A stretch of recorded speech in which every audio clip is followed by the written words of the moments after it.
we're going to go through personality, simplicity, consistency, and priority with the typeface that you choose. And then you can do the same thing with the Pantone scale. You can say like, hey, I want to be a little bit more playful, or my tone is a little bit more serious, or I'm going to use a font like Inter, or luxurious with Avenir, or more affordable with a rounded, so that you can go through all of these and look and say, if I'm selling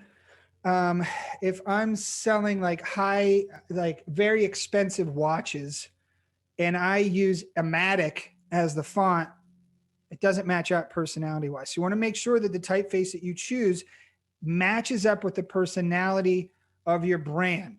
When we were at Pentagram, they would pay us hundreds of thousands of dollars to either create a new typeface based on the personality or use a typeface that already exists. But we would go through studies and talk about just the little angle of the A and the B. Like, you don't realize how much time is put into that stuff, but it goes a long way to presenting the personality of your brand. So I just go to Google Fonts. Sometimes they usually show up, and you can use it in pitch.com. You can use it in Figma.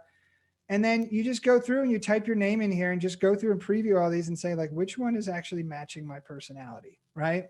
And it's a pretty easy way to see all that. Then simplicity. Look how many fonts are on this page.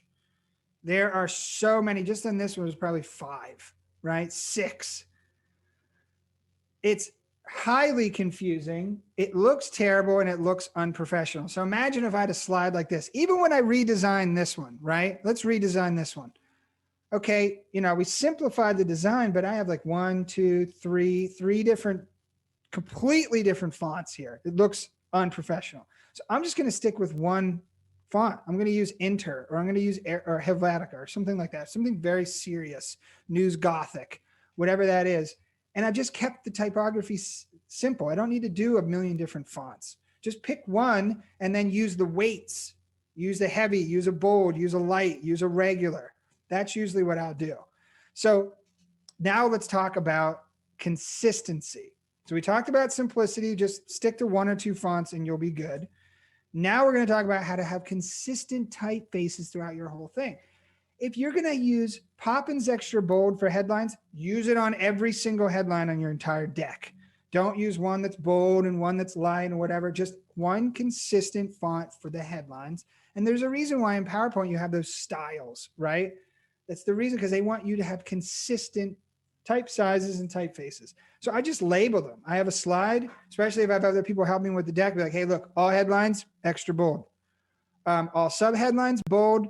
And all paragraphs of smaller text use Droid Sans, right? Done. You never have to think about it again. Everything's consistent. If you look here at this slide, extra bold, Poppins bold, Droid Sans down for the smaller copy. Easy to do, not a big deal. So then when you get into priority, so you've picked a font that you like, and usually I'll pick a font that has a lot of weights, right? So I use the Poppins font.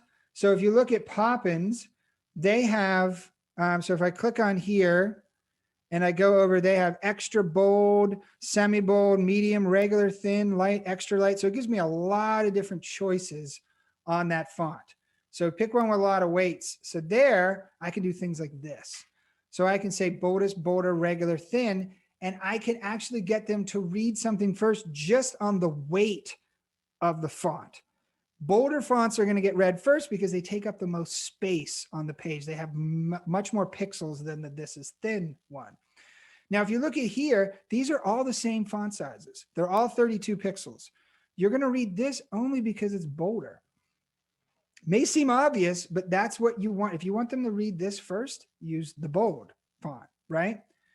And so that's how you can just use font weights just to get them to read certain things. And if you want something to sit back a little bit, then use a thinner font.